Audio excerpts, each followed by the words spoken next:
Welcome students to केटी। मेरा नाम है पूजा। आज मैं इस वीडियो में आपको a letter to God written by G L Fuentes की वोकैबुलरी, की points, short and long question answers discuss करने जा रही हूँ। इसके पहले की वीडियो में आपने इस चैप्टर की कुछ एक्सप्लेनेशंस देखी होगी। लाइन बाय लाइन मैंने उसे एक्सप्लेन किया है और साथ में कुछ मेन कैरेक्टर स्केच भी बताए हैं। अगर आप उसे मिस कर गए हैं तो कोई बात नहीं, डिस्क्रिप्शन में इसकी लिंक प्रोवाइडेड है, आप उसे जाकर चेक कर सकते हैं। तो चलिए शुरू करते हैं वोकैबुलरी और की पॉइंट से। Now student, I am going to say about some key points of this passage. So जो पहला पॉइंट है वो है कि Lencho's hope of good rain to have a good crop.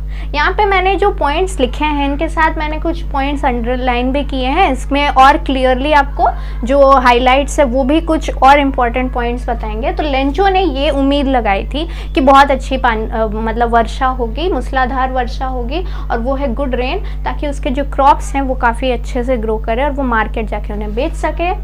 It rains but soon changes to hailstone.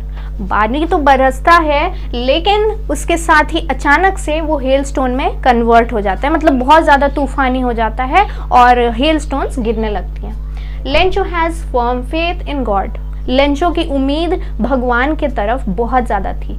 Firm faith का मतलब होता है दृढ़ निश्चय। ये चीज़ आप अंडरलाइन करिएगा जब आप नोट्स बनाओगे।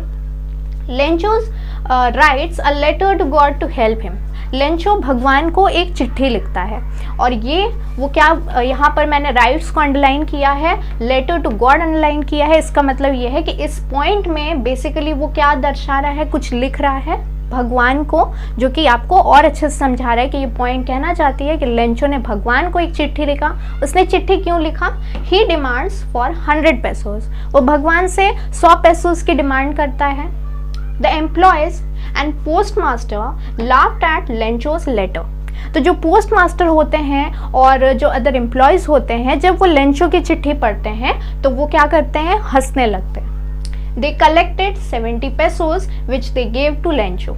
अब वो लेंचो की जब चिट्ठी पढ़ते हैं तो उनको बहुत ज़्यादा बुरा लगता है और वो सीरियसली सोचते हैं कि हमें इसकी हेल्प करनी चाहिए और वो 70 पेसोस को क्या करते हैं, कलेक्ट करते हैं। Lencho got angry after opening the letter as he found only 70 pesos. तो लेंचो जब चिट्ठी को खोलता है तब वो क्यों गुस्सा हो जाता है? क्योंकि सिर्फ उसमें 70 पेसोस थे और उसे कितने चाहिए थे, उसने डिमांड कितनी रखी थी, 100 पेसोस की। तो अब आप देखेंगे अनदर पॉइंट कि Lencho called the employ a bunch of crook as he thinks that they have stolen the rest of the money. तो लेंचो जो है वो उन एम्प्लॉयज़ को ही क्या दोषी ठहराता है और कहता है अ बंच ऑफ क्रूक, मतलब उनको कहता है कि यही धोखेबाज है, भगवान गलती कर नहीं सकता, क्योंकि उसे इतना ज़्यादा विश्वास था भगवान पे कि वो एम्प्लॉयज़ को ही धोखेबाज कहता है और वो सोचता है कि उन्होंने ही उसके बाकी के पैसे चुराए हैं। नेक्स्ट पॉइंट है Lencho again write a letter to God to send him rest of the money. Lencho दोबारा एक चिट्ठी लिखता है और भगवान को कहता है कि हमें मेरी जो बाकी पैसे हैं वो भगवान मुझे लौटा दीजिए। अब मैं आपको कुछ डिफ़िकल्ट वर्ड्स बताऊंगी जो कि इस चैप्टर में आपको देखने को मिलेंगे। पहला वर्ड है क्रेस्ट, जिसका मीनिंग होता है हाईएस्ट पार्ट ऑफ समथिंग। जैसे कि लेंचो जो था वो कि सबसे वैली के हाईएस्ट पिक पर रह रहा था, जिसे हम कहते हैं चोटी, और वो होता है हाईएस्ट पार्ट ऑफ समथिंग, तो उसे हम शिखर भी कहते हैं या चोटी बोल सकते हैं, वो हुआ क्रेस्ट। फिर आता है डॉटेड विद द फ्लावर्स। आपने देखा होगा कि जो कॉर्न के वो जो खेत थे वो इस तरह नज़र आ रहे थे जैसे कि फूलों की छोटी छोटी डॉट्स हैं, और वो थी because of full of flowers, वो पूरे फूलों से भरे हुए थे, इसलिए वो दिखाई दे रहे थे कि जैसे छोटे छोटे डॉट्स हैं। नेक्स्ट वर्ड है डाउनपोर। इसका मतलब होता है अ हैवी और a sudden fall of rain. मतलब कि जो लेंचो था वो बहुत ज़्यादा विलिंग था कि कब ज़्यादा मतलब बारिश होगी, कब मूसलाधार बारिश होगी, और ये है इसका मीनिंग कि मूसलाधार वर्षा का मतलब ही होता है डाउनपोर, जिसका मतलब मैंने कहा इंग्लिश में हैवी और सडन फॉल ऑफ रेन। फिर वर्ड आता है इंटीमेटली। इंटीमेटली का मतलब होता है क्लोजली या नज़दीक।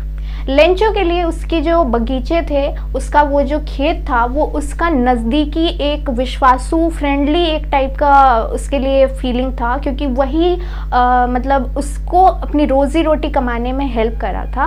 और हर फार्मर्स के, हर किसान के लिए उसकी खेती कितनी ज़्यादा इम्पॉर्टेंट, कितनी ज़्यादा नज़दीकी होती है, या तो आप जानते ही होंगे। उसके बाद जो वर्ड है वो है प्रेडिक्टेड। प्रेडिक्टेड का मतलब होता है से something that will happen in future. जब कोई चीज़ हमें अनुमान लगाई जाती है कि हाँ ये चीज़ होने वाली है फ्यूचर में, और वो चीज़ होती भी है, तो हम उसे कहते हैं प्रेडिक्टेड, यानी भविष्यवाणी। फिर वर्ड आया है ड्रेप्ड। इसका मतलब है टू राउंड समथिंग, जिसे हम कहते हैं ढकना।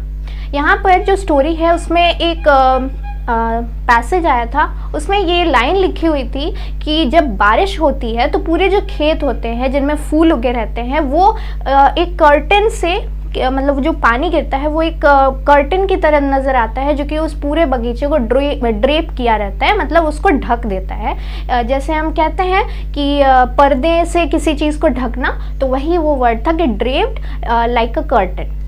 उसके बाद जो वर्ड है वो है हेलस्टोन, जो कि अक्सर आपने देखा ही होगा, बहुत टाइम आया है पैसेज में। इसका मतलब है frozen ball of ice fall like rain, जिसे हम ओले कहते हैं। अक्सर पानी आप देखते होंगे जब गिरता है तो छोटे छोटे या बहुत बड़े बड़े भी बर्फ के गोले आप देखते होंगे, जिसे हम ओले कहते हैं हिंदी में, और इसका मतलब होता है हेलस्टोन। फिर आता है रिजेंबल, टू बी, लुक और लाइक समथिंग और समवन। किसी की तरह दिखना या किसी की तरह होना, कोई चीज़ अगर आपको सिमिलर नज़र आ रही है, या फिर कोई भी ऐसी चीज़ जिसको आप देखकर उसकी तरह दर्शाते हैं कोई चीज़। जैसे बहुत लोग होते हैं ना, मिमिक्री करता है किसी भी एक्टर का, आइदर वो अमिताभ बच्चन या कोई भी चीज़, तो वो उसे रिजेंबल करते हैं, वो उसे दर्शाते हैं, जो कि होता है रिजेंबल का मतलब मानना या दर्शाना।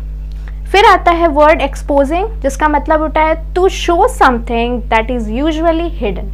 जो बच्चे होते हैं वो बारिश में आकर खेलने लगते हैं और अपने आप को दर्शाते हैं, एक्सपोज करते हैं। ये एक लाइन आया था हमारे पैसेज में, और वही यहाँ पर मैंने मीनिंग लिखा है, to show something that is usually hidden. फिर एक वर्ड आता है लोकस्ट, जो कि जो लेंचो है वो यूज़ करता है तब जब वो कहता है कि हमारी जो फील्ड है, अगर वो ये इंसेक्ट भी उस पर अटैक कर देता, अगर उसे नष्ट कर देता, फिर भी मैं खुश हो जाता। तो वो इंडिकेट कर रहा था एक टाइप के इंसेक्ट जो कि हमेशा ग्रुप में आते हैं, झुंड में आते हैं, और वो अक्सर जितने भी क्रॉप्स होते हैं उन्हीं को ख़राब करते हैं। फिर आता है सॉलिटरी। इसका मतलब होता है एग्जिस्टिंग अलोन या एकांत। मतलब कि जो लेंचो था वो उस वैली में इकलौता एकमात्र घर पे रह रहा था, आसपास कोई घर नहीं थे, तो उसके लिए वो जो वैली थी वो सुनसान थी, और वो घर एकमात्र एकांत घर था जहाँ पे वो अपनी फैमिली के साथ रहता था। तो आज का ये जो वर्ड है और इसके मीनिंग है, आप इसे नोट कर लीजिए, आइदर इसे नोट करिए या फिर पॉज करके वीडियो इसको स्क्रीनशॉट भी ले सकते हैं, और ये आपको मदद करेगी पूरे स्टोरी को और अच्छे से समझने में। इसके अलावा और कुछ वर्ड्स हैं, मैं आपको थोड़ी देर में इस बता। तो अब मैं आपको बताने वाली हूँ अगले कुछ वर्ड्स। तो पहला है यहाँ पे वर्ड आता है इंस्ट्रक्टेड, यानी कि लेंचो जो था उसे शुरुआत से ये इंस्ट्रक्शन दी जा रही थी, मतलब ordered someone to do something, यानी आज्ञा देना। तो जैसे होता है ना कि बचपन से हमें कोई चीज़ इंस्ट्रक्ट की जाती है कि बेटा तुम्हें यही चीज़ फॉलो करना है, ऐसे करके हमारे मम्मी या फिर जो भी बड़े लोग होते हैं, तो उससे भी ये चीज़ इंस्ट्रक्ट की जाती थी कि भगवान पर हमेशा विश्वास रखना चाहिए, भगवान हर किसी की मदद करते हैं। उसके बाद आता है कंसाइंस, यानी एन इनर सेंस, अंतरात्मा। कंसाइंस ये वर्ड यूज़ हुआ है पैसेज में वहाँ पर जहाँ पर लेंचो एक पल के लिए होपलेस हो जाता है, वो अपनी आशा खो देता है, तब उसकी अंतरात्मा उसे ये कहती है कि तुम्हें भगवान पर भरोसा करना चाहिए, अपनी जो विश्वास है उसे बना के रखो। तो ये थी कंसाइंस। उसके बाद आता है डे ब्रेक, मतलब अगले ही सुबह, भोर के समय, जिसे हम डॉन भी कहते हैं। डे ब्रेक का मतलब होता है डॉन, तो सुबह सुबह कह सकते हैं कि वो रवाना हो जाता है शहर की तरफ, अपना एक हाथ में चिट्ठी लिए जिसमें उसने भगवान को अपनी कंप्लेंट लिखी थी।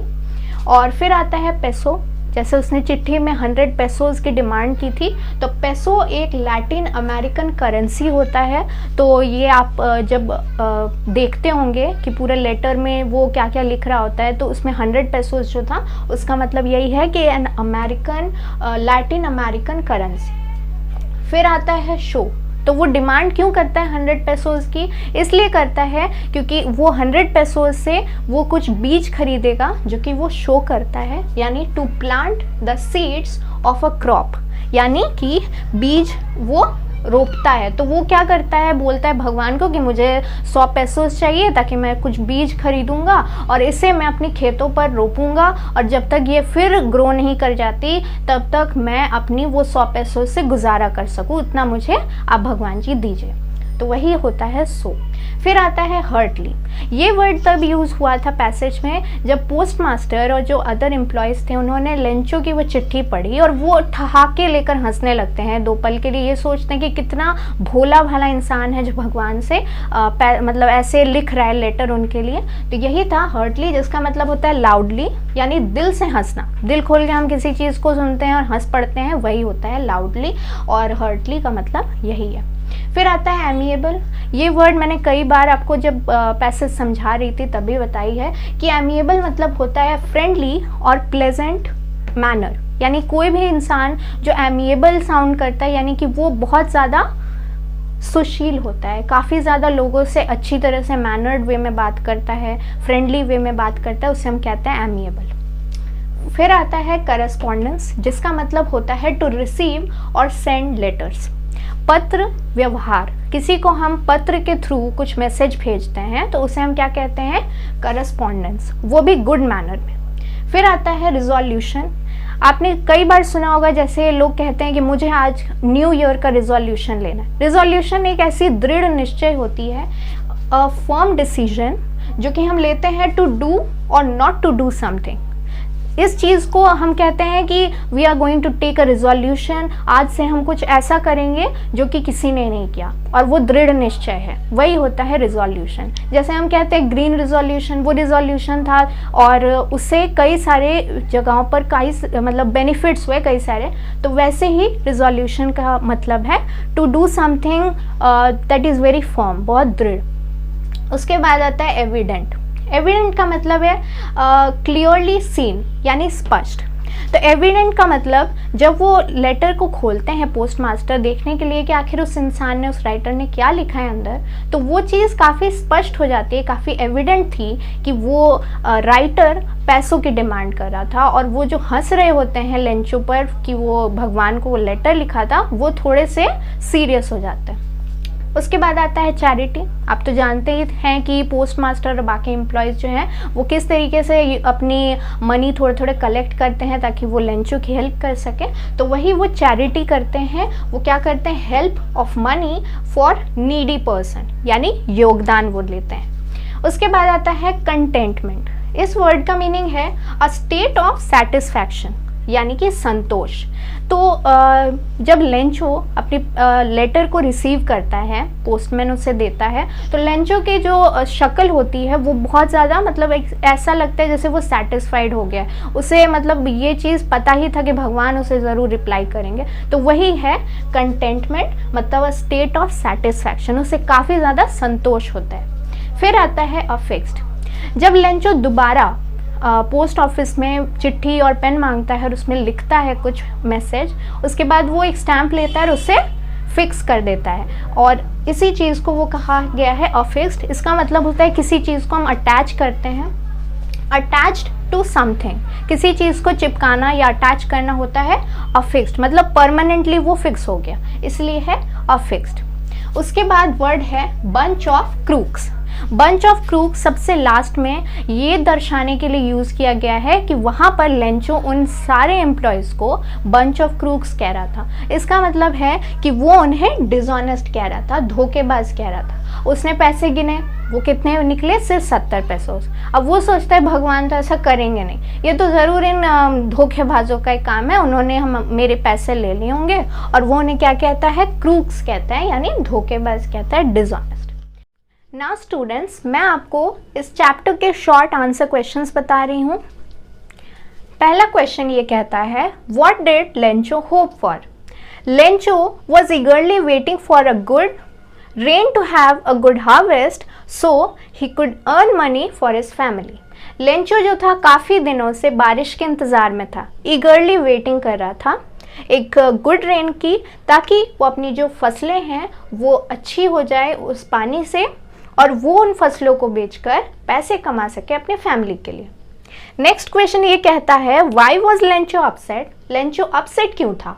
सो Lencho lost all his crops so he was upset because of a heavy hailstone. Lencho ने अपने सारे क्रॉप्स खो दिए थे क्योंकि एक बहुत ही मूसलाधार बारिश के वजह से, और वो मूसलाधार बारिश हेलस्टोन्स की थी जिसके वजह से उसने क्रॉप्स खोए थे, अपसेट हो गया था। Whom did Lencho have faith in, what did he do। Third question ये कहता है कि लेंचो को किस पर ज़्यादा विश्वास था और उसने उस विश्वास के बलबूते पर क्या किया। So Lencho had firm faith in God. Lencho को भगवान पर दृढ़ विश्वास था। He knows that God is immortal and knows what's deep in one's conscience and help ones in their problems. Lencho को ये पता था कि भगवान अमर है और वो सबकी मदद करते हैं, सबकी अंतरात्मा की जितनी भी परेशानी है वो भगवान ही दूर करते हैं। अब मैं दोस्तों आपको इसके बाद के क्वेश्चंस बताने वाली हूँ, आगे बता रही हूँ। उस प्रीवियस क्वेश्चन में, क्वेश्चन नंबर 3 में एक और क्वेश्चन अटैच था कि व्हाट डू ही डू, मतलब उसको भगवान पर विश्वास था, उसके बाद उसने क्या किया। तो he wrote a letter to God demanding for 100 pesos to sow his field again. तो जो लेंचो था उसने भगवान को एक चिट्ठी लिखी थी जिसमें उसने 100 pesos की डिमांड की थी। नेक्स्ट क्वेश्चन ये है कि who read the letter and how they reacted to it. किसने चिट्ठी पढ़ी थी जो लेंचो ने लिखी और वो उससे कैसे रिएक्ट करते हैं। The post master read the letter and after reading it he helped Lencho by collecting some money on behalf of God। तो पोस्ट मास्टर ने इस पूरे लेटर को पढ़ा और उसने लेंचो की मदद करनी चाहिए और उसने कुछ पैसे कलेक्ट किए ऑन बिहाफ ऑफ गॉड, भगवान के ज़रिए, मतलब भगवान के बदौलत उसने वो पैसे लेंचो को दिए, जो कि क्रेडिट उसने भगवान का दिया ताकि लेंचो की जो फेथ है वो ना टूटे। सो दोस्तों अब मैं आपको कुछ लॉन्ग आंसर टाइप क्वेश्चंस बताऊंगी, तो चलिए देखते हैं। सो नाउ दोस्तों अब मैं आपको लॉन्ग आंसर टाइप क्वेश्चंस की कुछ डिस्कशन करूंगी। तो पहला क्वेश्चन शुरू होता है how did Lencho react to their help, यानी पोस्ट मास्टर की जो हेल्प की थी पोस्ट मास्टर ने लेंचो को, उसके हेल्प पर लेंचो का क्या रिएक्शन था। So when Lencho received the letter he was not surprised to see the money, he was confident that God would send him that money. After counting the money, he got angry because the amount was not what he demanded। यानी Lencho ने उस letter को खोला लेकिन उसका reaction surprising नहीं था कि ये पैसे किसने और कहाँ से दिए। उसने बहुत कॉन्फिडेंटली भगवान पर भरोसा किया था कि भगवान उसे पैसे ज़रूर भेजेंगे। और लेंचो जो था वो जब उस पैसों को काउंट करता है तो वो थोड़ा सा एंग्री हो जाता है और ये बोलता है कि मैंने इतना तो डिमांड नहीं किया था, मैंने 100 pesos डिमांड किए थे लेकिन उसमें 70 pesos है। अब नेक्स्ट जो मेरा क्वेश्चन है ये है कैरेक्टर स्केच ऑफ लेंचो, यानी कि आपको कोई भी क्वेश्चंस ऐसे आ सकते हैं, कैरेक्टर स्केच पूछा जा सकता है, आइदर वो लेंचो हो या फिर जो मेन कैरेक्टर्स मैंने आपको डिस्कस कराए थे फर्स्ट वीडियो में, वो सारे कैरेक्टर्स पर आप इस तरीके से लिख सकते हैं कैरेक्टर स्केच। तो मैंने यहाँ पर लेंचो को चूज़ किया है, आप इस तरीके से बाकी कैरेक्टर्स के भी जो मेन फीचर्स हैं वो नोट डाउन कर सकते हैं। मैंने लेंचो पर लिखा है कि लेंचो एक पुअर फार्मर है जो कि अपने फैमिली के साथ रहता है, उसको भगवान पर फर्म फेथ है, यानी कि बहुत गहरी और दृढ़ निश्चय वो भगवान पर रखा है, आशा लगाए, और वो बहुत इनोसेंट था। वो भगवान को पैसों के लिए 100 pesos के लिए डिमांड रखता है और एक लेटर लिखता है। He was a caring A responsible fellow, he never lose hope, यानी कि वो बहुत ही जिम्मेदार और लोगों के प्रति केयरिंग फील करता था और वो कभी उम्मीद नहीं छोड़ता था। तो इस क्वेश्चन में ये कहा जाता है कि how do you think the post master felt when he received Lencho's second letter, what do you think he did. I think आपको ये क्वेश्चन पूछा जा रहा है कि आपको क्या लगता है ये क्वेश्चन ऐसे होगा कि आपको क्या लगता है कि लेंचो को जो सेकंड लेटर लेंचो ने लिखा उस पर पोस्ट मास्टर का कैसा रिएक्शन था। तो I think the post master must have been curious to know how Lencho reacted to the money he had sent to him. Lencho की जो क्यूरियोसिटी थी, मतलब पैसे उसको मिलते, वो 100 पेसोज की जो भी वो लिख कर रखा था, गॉड को डिमांड किया था, तो पोस्ट मास्टर ये सोचता है कि हो सकता है लेंचो को ना बहुत अच्छा लगा होगा क्योंकि उसके पास कुछ पैसे आ गए होंगे, इसलिए वो क्यूरियस था, खुद भी क्यूरियस था और लेंचो की भी क्यूरियोसिटी उसको चाहिए थी कि देखना चाहता था कि वो कैसे रिएक्ट करता है। When he read Lencho's second letter, he would have wondered at the simplicity of Lencho. Lencho ने ये लिखा था लेटर में कि भगवान मेरे सारे पैसे कहाँ हैं, बाकी के पैसे मुझे आप दीजिए हाथों हाथ, और मुझे इन धोखेबाजों के हाथों से मत दीजिएगा, आप डायरेक्ट आके दीजिएगा। तो ये उसकी सिंप्लिसिटी थी जो कि पोस्टमैन को बहुत अच्छी लगी। उसके बाद आता है कि he would have become happy to find the Lencho's faith on God remained unchanged। मतलब उसको ये भी बहुत अच्छा लगता है कि अच्छा वह लेंचो ने कुछ रिएक्ट नहीं किया कि अरे ये पैसे कहाँ से आ गए, भगवान ने मुझे पैसे कहाँ से दे दिया। मतलब इनडायरेक्टली उसका जो वर्क था कि लेंचो की फेथ बने रहे, वो अभी भी लेंचो भगवान पर ही भरोसा करता है और भगवान को दूसरी बार चिट्ठी लिखता है। Also he would help him to get his rest of the money. मतलब वो जो लेंचो है उसकी जो सेकेंड लेटर थी जिसमें वो डिमांड करता है रेस्ट ऑफ द मनी, तो हो सकता है वो दोबारा पैसे कलेक्शन करता होगा।